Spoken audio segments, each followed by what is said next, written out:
Hello all, Xyceres here. So as I said last time, I'll be playing a Dungeoneering one at this time. So Dungeoneering is this section here. It unlocks when you get to total level 15. So basically, you've got 5 characters. When you add up all their levels, and it reaches 15, that's when you get unlocked Dungeoneering. At least there's 5 characters at the moment. And Dungeoneering, you get one free run when you start, but I've already spent mine. And you can either buy it with 100 platinum, which is the actual paid currency, or 1500 copper coins. Copper coins are the free currency. This one that you get in here. You'll notice the epic quest gives 1,000. I think that's a weekly quest. Not 100% sure on how epic quests work, but the daily quests, if you count all this up, it's about 500-ish, but you also get benefits from a certain number of wins that reset on each day as well. So I think it stacks up, and eventually I think it's like the first win, the fourth win, I think it's first, third, eighth, like it's something like that. Like you get bonus gold, and it progressively gets higher amounts. But we'll just jump in. If you do this and get all those progressively higher rewards, you get about 1,000 a day. This is 1,500, so you can play this every day and a half ish. But you will get coins from this as well. In fact, free wins. When you get kicked out if you lose 3 times. If you get free wins, you'll get about 500 and a pack normally costs 1,000. So you won't actually lose money on that if you go over free wins, and you can get up to, I think it's 15 wins or something like that. You can actually get quite high rewards, and you can actually, in Hearthstone they call it going infinite. You can go infinite, I should say, where you actually get more coins than it costs you to start playing. And then so that's only if you're really good though, because only a very small number of decks will ever go that far. Because because every time someone wins, someone has to lose. It ends up about the average run will end at about 3 wins. Anyway, let's use some coins and jump in. So first up, we choose which character we want to play. I'm going to choose Linza here because my Linza is not level 6 yet. I can't choose Linza. One moment. I'm back. Sorry about that. Something was graying out the screen there. Linza. Okay, so you'll notice here there are 15 rounds and there's 5 cards on the screen. They're all of the same rarity, so we're not going to be choosing different rarities. Like there's not going to be higher rarities that are definitely stronger cards or anything like that. For reference, the rarities, this gem down the bottom here, green or emerald is the second lowest. There are 4 rarities overall. Let's have a look here. We've got choices. That's pretty good. That's actually really good. We'll probably end up getting... You end up choosing 2 in each of these rounds. This one here, the mortal keyword, means that if you're 15 or less hit points, this will activate. So you could use this to gain up to 15 hit points.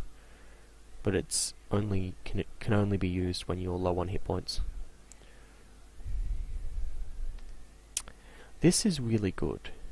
Oh, this looks really good, I should say. I don't know what is actually really good and what isn't. It's relatively low on damage. Hit points is not ridiculous, and it removes 4 from the next creature that I fight, which can actually be quite helpful because it can put you in range to one-shot the next creature, and maybe you can one-shot this as well. It also gives a little bit of armor, which is kind of like pseudo health, I think I might take that. And that. These two both have really high damage and relatively high hit points. Like, I know I said this one's not too high, but the 5 with 8 is a bit different to 5 with 2 damage. Like if I hit this with just the straight up 2 damage you start with, I only take 4 damage, where if I hit this, I'll take like 16. It's a little bit different. Now this one here is a disruptive card, we'll see how it goes. But if I time it right, it could really mess with their day. Okay. I don't see myself taking this, just because base attack can be really important in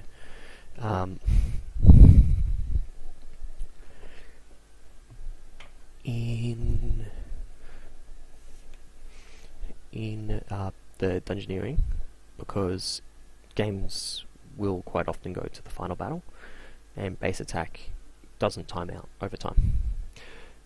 Just because we're not going to have as coordinated a deck as we normally would. That seems pretty good.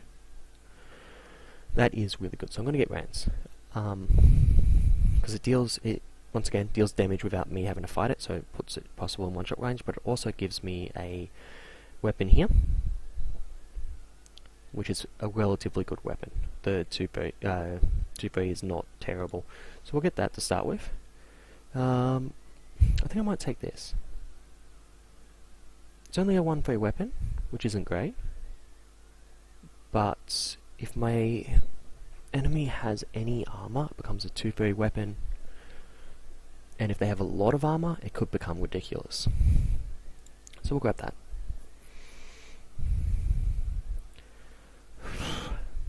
Troll Truck is really good. Probably end up getting that here. I don't see that being useful. I also don't see the weapon poison being particularly useful. It's a pretty good. I hit the Troll Trucker because it allows us to do damage to our opponent. We need to get some gold into this deck, and that's a gold and another weapon. It's not the worst. I might get that. Temporary attack lasts from one slot to the next. That's kind of gold. And that seems quite useful. We'll take those two. The Scorpion was the other one I was considering.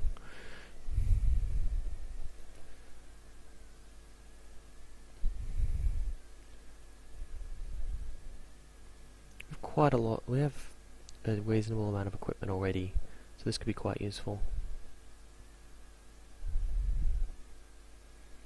Most of our weapons don't seem to be too great on that.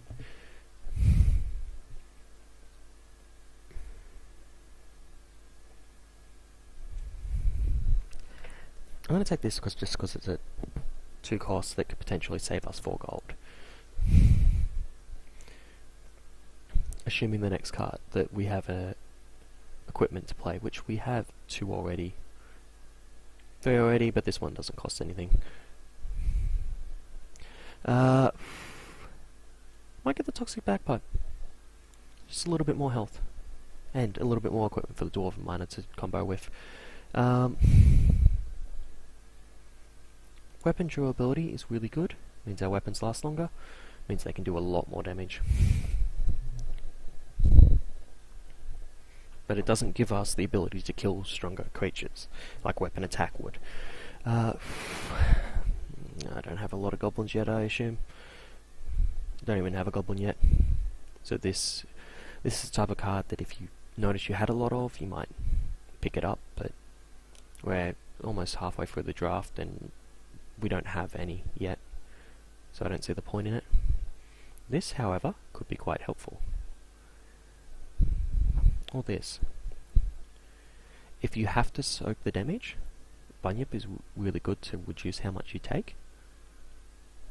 Whereas the Giant Spider gives us the reach to not have to. I might take the Giant Spider. It's pretty handy to have something that's 2 hit points and allows you to kill something that's up to like 5. Ooh, so we've got rare cards now. red is the second highest. Blue, which most of these cards would be, if you had it, if you were paying attention,